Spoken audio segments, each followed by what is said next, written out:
Iniciamos una nueva etapa en ADN 40 y en todo personal. Hoy no está con nosotros Viviana Belsazo, como seguramente usted sabe, falleció anoche su madre, la señora Consuelo Mimbiel.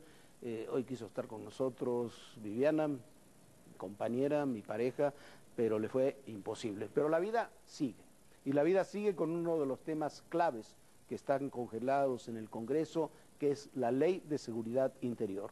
No está congelada desde ahora, sino desde hace prácticamente 3 sexenios.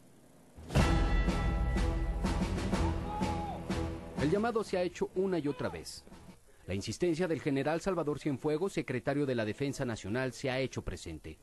Lo ha respaldado el almirante Vidal Francisco Soberón Sáenz, secretario de la Marina. Es necesario darle un marco legal a las Fuerzas Armadas que dé certidumbre a sus labores de seguridad pública y combate al narcotráfico.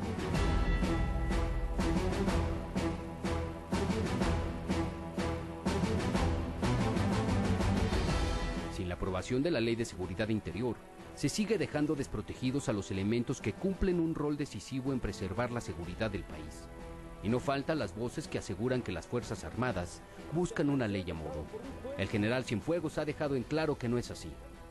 No debe ser una ley a modo para las Fuerzas Armadas. Esperamos que sea una ley que fortalezca precisamente al Estado mexicano. Una ley que puntualice y obligue lo que a cada quien le corresponde hacer. Pero las Fuerzas Armadas no solo están desprotegidas legalmente. En términos políticos, han sufrido una ofensiva en la que son muy pocos los actores que asumen su responsabilidad. Ahí está el caso Tlatlaya y el caso Iguala. En ambos, han sobrado las acusaciones sin fundamento y las investigaciones se prolongan sin definiciones, lo que permite una condena mediática.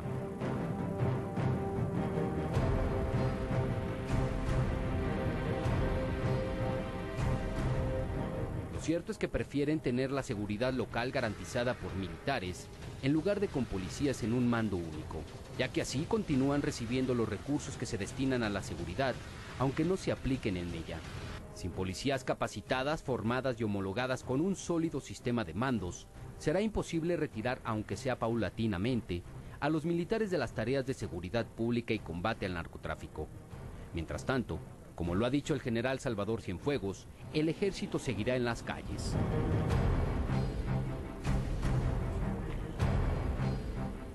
Y bueno, y para iniciar esta nueva etapa es un honor tener con nosotros hoy al secretario de la Defensa Nacional, el general Salvador Cienfuegos. General, qué gusto tenerlo hoy aquí en este estudio. Es la primera vez que un secretario de la Defensa visita estos estudios. Es un honor y un placer tenerlo con nosotros. No, al contrario, Jorge, es un honor para mí y un privilegio tener la oportunidad de estar aquí hoy en este día en que estrenan este estudio ADN 40 y esperamos que podamos transmitir las ideas. Hay muchos temas en la agenda. El ejército, las Fuerzas Armadas están involucrados en muchos capítulos de la vida nacional, pero para iniciar quisiéramos concentrarnos en este capítulo que estábamos analizando en el reportaje, la Ley de Seguridad Interior. Que yo recuerde desde el general Vega, desde el sexenio del presidente Fox hasta el día de hoy, y cada vez con mayor insistencia, porque cada vez es mayor las responsabilidades que tienen en tareas de seguridad interior las Fuerzas Armadas, que salga esa Ley de Seguridad Interior y seguimos sin tener una Ley de Seguridad Interior. Bueno, creo que es un tema que no ha sido, desde mi punto de vista, considerado durante muchos años. La Constitución lo prevé desde siempre. Es más, desde 1812 la Constitución de Cádiz ya obligaba al Estado a vigilar el orden interno de las naciones, de las colonias. Esto se repitió ya en las constituciones independientes, ya de un país independiente, hasta la de 1917. Y sin embargo nunca se ha legislado sobre el tema. Yo quisiera iniciar por decir que aunque sí prevé la Constitución la seguridad nacional, lo hace en dos vertientes: la seguridad interior, que es el tema, y la defensa exterior de la nación. Y lo que se está buscando y lo que quiere el Ejecutivo a través de la Secretaría de Gobernación es precisamente legislar, hacer una ley reglamentaria de esta parte, de esta vertiente. A ver, cuando hablamos, la gente yo creo que en muchas ocasiones no tiene por qué comprenderlo, pero la gente no comprende cuando hablamos de seguridad interior, seguridad nacional, seguridad pública, no es lo mismo. Son tareas y responsabilidades diferentes. La seguridad pública es una cosa, la interior es otra, la seguridad nacional es un tercer elemento. ¿Qué se entiende por seguridad interior? Bien, seguridad interior es la que está obligado el Estado a proporcionarle al pueblo y al gobierno y que se relaciona específicamente con la seguridad de las instalaciones, de las instituciones, del Estado de Derecho y de la gobernabilidad democrática que nos hemos dado. No tiene que ver como la seguridad pública en la atención del cuidado de los ciudadanos, de su patrimonio y de su vida normal. La seguridad pública a eso se dedica, a atender al ciudadano y protegerlo. La seguridad interior es un escalón superior y que tiene que ver ya con instituciones, con Estado de Derecho y con gobernabilidad. Usted me platicaba hace unos días, me decía, hay zonas del país donde, por ejemplo, hay 300, 400 hombres armados de bandas criminales. Esos no pueden ser controlados por la policía municipal, por la policía estatal, incluso por la policía federal no tienen las mismas posibilidades de poder intervenir. Y sobre cómo intervenir y cómo plantearse esas intervenciones es de lo que estamos hablando con la Ley de Seguridad Interior. Así es. Para mí el problema está en que no hay nada que defina qué es la seguridad interior y cuándo son problemas de seguridad interior. Para mí, desde mi punto de vista, estamos entrando ya en un panorama donde muchos de los asuntos que considerábamos de seguridad pública hoy han escalado esta situación y tienen que ser considerados problemas de seguridad interior. El ejemplo que usted aquí recuerda es básico, es fundamental. Eso ya no lo puede atender la seguridad pública. Eso lo tendrá que atender instancias superiores que gradualmente deben ir participando hasta llegar al escalón que sí de la solución que el Estado está obligado a dar para atención de los ciudadanos. Mostrábamos en el reportaje un punto que es fundamental. Hay quienes dicen en todo el debate que se ha generado es que no podemos armar una ley de seguridad interior a la medida de los deseos de las Fuerzas Armadas. Es al revés. Las Fuerzas Armadas necesitan una ley para saber cómo van a operar en ese terreno, ¿no? Sí, nosotros no estamos pidiendo una ley que nos favorezca. Creo que se ha dicho mucho y eso ha tergiversado o ha hecho que se genere desinformación. Nosotros no estamos esperando una ley que sirva para protección de las Fuerzas Armadas o que sea a modo de las Fuerzas Armadas o como otros dicen, que vaya a institucionalizar la presencia de los militares en las calles o aún más, que vamos a militarizar la seguridad pública. Por el contrario, esta ley, y como todas las leyes, obliga a que todas las entidades, todos los entes que tienen responsabilidad en seguridad interior lo hagan. Y me refiero al Poder Ejecutivo, al Legislativo y al Judicial de la Federación, como en los estados y los municipios, a quienes administran la justicia, a quienes procuran la justicia. Todos ellos tienen que ver en la seguridad interior. Y este es gradual, como decíamos, si es un problema que se puede solucionar con un cuerpo policial, pues no pasará de ahí. Pero si no, tendrá que ir escalando hasta llegar en última instancia, que eso es lo importante, a las Fuerzas Armadas, para que éstas sí participen y den la solución que requiere el Estado. Y para eso también las Fuerzas Armadas necesitan una ley que establezca con claridad cuándo y cómo deben participar. Claro, ¿no? Esa ley es la que eso debe es lo que de se está decir. pidiendo. Cuando finalmente se tome la decisión de que participen las Fuerzas Armadas, tendrá que decir en qué condiciones, en qué tiempo, en qué áreas, quiénes tendrían los mandos y qué objetivos se persiguen con esta participación. Pero sí quisiera insistir que no es una ley para que estemos en primera línea, es una ley que obligará a otros a hacer su trabajo y cuando estos no puedan, al final, hasta el final, entonces se tome en cuenta las Fuerzas Armadas. Hay, por ejemplo, un tema que me parece que es central. La ley de seguridad interior tiene que ir de la mano con la ley o las normas del nuevo modelo policial. Sí. Hay estados, ¿cuántos elementos tiene desplegados los estados para tareas de seguridad general? Nosotros tenemos 52,000 efectivos todos los días en las calles. Sí. 52,000 elementos. Hay estados cuyas policías estatales o policías municipales son absolutamente endebles para enfrentar sus desafíos de seguridad. Y esa tarea las terminan cubriendo sus tropas, los marinos, en algunos casos la Policía Federal. Ese es el vacío legal que se tiene que llenar. Ese es el vacío legal que se tiene que llenar, pero en lo que usted me expone, nos estamos refiriendo a la atención a la seguridad pública. Una atención en la que nosotros solamente participamos en apoyo y a petición de la autoridad civil. No hacemos la seguridad pública por nuestra parte. Claro. Nunca ha sido nuestra pretensión sustituir a las policías. No las hemos sustituido, ni queremos ni pensamos que debamos sustituirlas. Seguiremos apoyándolas cuando los gobiernos que tengan el problema lo estén solicitando y el señor presidente de la República lo autorice. Pero quizás la paradoja en esto es que los mismos partidos que gobiernan esas entidades, esos estados, y que piden ese apoyo y que cuando se le dice, bueno, hay que retirar a los elementos militares de ese estado, cualquiera, que podemos elegir cualquiera, no necesariamente sus legisladores luego actúan en consonancia, ¿no? Es una gran paradoja. Yo he hablado prácticamente con todos los gobernadores y todos están en la idea de que sigamos apoyándolos y apoyan que se legisle sobre esto que hemos estado aquí comentando usted y yo. Sin embargo, hay algunos legisladores de la Cámara de Diputados específicamente que están en oposición a esto, tienen sus dudas o quizá hay cuestiones que no son muy claras para ellos y que tendrán que discutirse.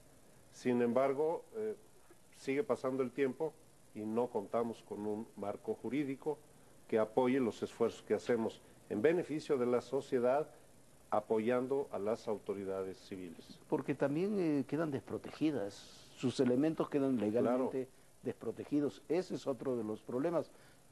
Porque un ejército, usted lo sabe 1000 veces mejor que yo, actúa como un ejército.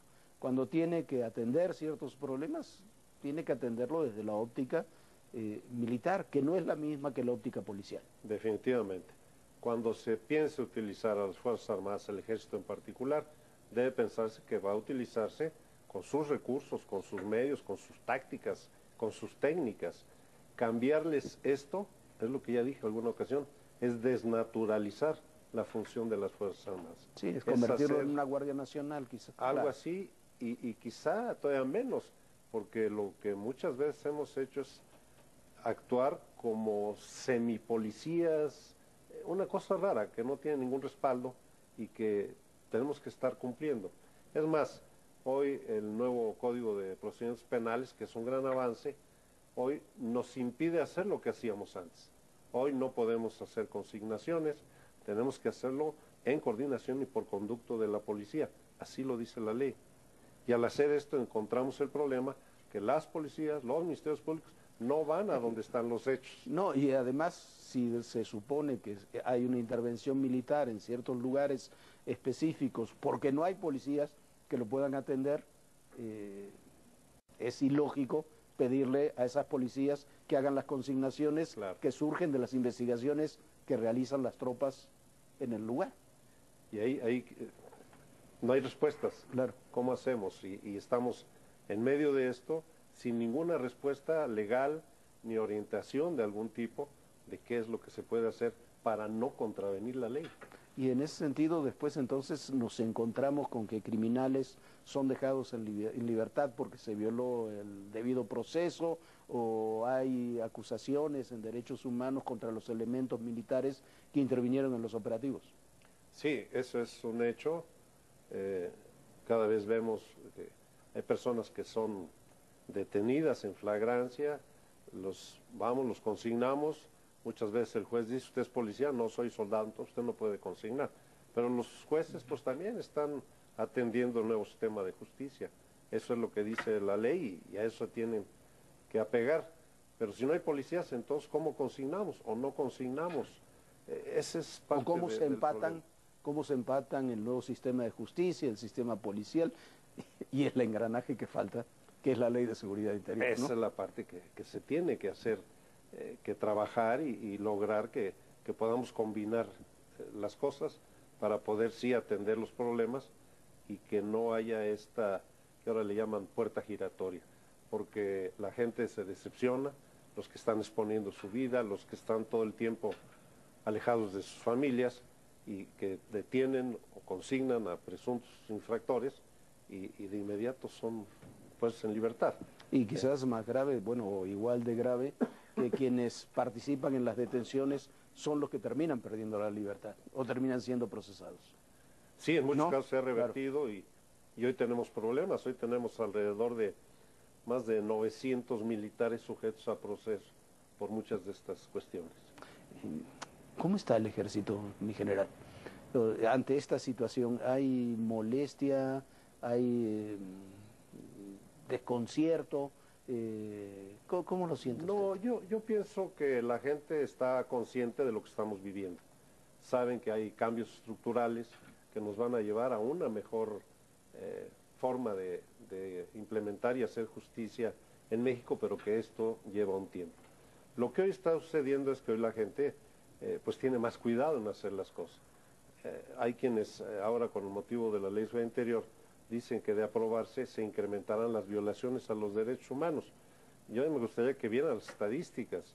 Nosotros del 2012 para acá, el 2016, los cerramos con un 68% menos de quejas de derechos humanos, que es un gran avance, es inédito, no se había dado en el país. Entonces hemos reducido enormemente la cuestión de los problemas que tienen que ver con derechos humanos. Tenemos menos soldados procesados, es decir, vamos en el camino adecuado. Y esta ley no tiene que ver nada, ni tendrá por qué violentar los derechos de las personas. A ver, me decía mi general que tiene 52.000 elementos desplegados para estas tareas Sí. en el país, es un porcentaje muy alto. Muy alto. ¿Cuántos elementos activos tiene? Tenemos el ejército? 213.000 militares. Y 52.000 exclusivamente en tareas Que hay de que seguridad. estarlos relevando. Que hay que relevar, claro. Hay que darles descanso, hay que hacer actividades administrativas, hay que hacer entrenamientos y otra vez regresar. Entonces, esta rotación que hacemos de personal es muy exhaustiva, muy cansada, pero la gente está consciente que estamos trabajando por el bien del país. ¿Cuáles son los puntos neurálgicos, los estados donde hay mayor concentración de elementos militares, donde hay que ponerle mayor atención a los temas relacionados con la seguridad interior? Bueno, sí son claramente definidos, donde tenemos más gente y donde los problemas me parece que son mayores. Ya antes de decirles cuáles, me parece que aquí habría que acotar que son estados que íbamos caminando bien y con este cambio del nuevo sistema hoy empiezan a revertirse. Mucha gente está saliendo de las cárceles por la falta del debido proceso y hoy tenemos Nuevo León que estaba muy bien, se está descomponiendo, Tamaulipas que también iba ya, quizá no tanto como Nuevo León, pero iba en pero había avanzado mucho. En muy buen avance, también se está descomponiendo, que ahí también hay cambios de gobernadores y siempre hay estos desajustes. Colima, que estaba muy bien, de repente se detonó, hoy está entrando ya otra vez a otra condición mejor. Sinaloa, también con un cambio de gobierno, ante la extradición del líder de uno de los cárteles más importantes, y esa pelea por el poder y otros que quieren meterse ante ese desajuste que se da con la salida del líder. Guerrero, creo que es un problema que tenemos que seguir atendiendo, pero que sí me gustaría aquí decir, Jorge, si me lo permite, que no es responsabilidad de las Fuerzas Armadas, No, claro. Es responsabilidad de las autoridades civiles del nivel de que se trate. Y pareciera que esto hoy es una responsabilidad de las Fuerzas Armadas. Que eso, bueno, hemos hablado muchas veces de paradojas, pero es una de las paradojas. Las autoridades civiles de todo tipo, ejecutivas, legislativas, judiciales, terminan reclamando la presencia de las Fuerzas Armadas para garantizar la seguridad, pero no terminan adoptando las medidas que son necesarias para que ese accionar tenga todo el éxito, sea lo fructífero que se necesita, ¿no? Claro, eso estaba previsto hace 10 años, 11 ya ahora, con el expresidente Calderón. Él dijo, bueno, vamos a meter las Fuerzas Armadas para poner orden, porque esto ya era un descontrol absoluto, inclusive ya habían infiltrado gobiernos, y él ordena que entren las Fuerzas Armadas con mayor contundencia, pero al mismo tiempo dice que hay que construir a las nuevas policías. Llevamos 11 años y no vemos nuevas policías. En general, si nos permite, vamos a ir a una pausa, enseguida regresamos. Gracias. Vamos a una pausa y regresamos. No hay nada personal, es solo... Gracias por continuar con nosotros. Mi general, ya se nos pasó el tiempo el día de hoy. Lo invito a que continuemos mañana con esta entrevista, sigamos con el tema del Ejército, las Fuerzas Armadas, la seguridad interior del país. Con todo gusto, Jorge. Muchísimas gracias, mi general. Gracias. Mañana continuamos entonces. Sí, señor, gracias. Muchísimas gracias. Gracias a Esto ha usted. sido todo por hoy. Un saludo a los amigos que nos ven en Aguascalientes a través del canal digital 1.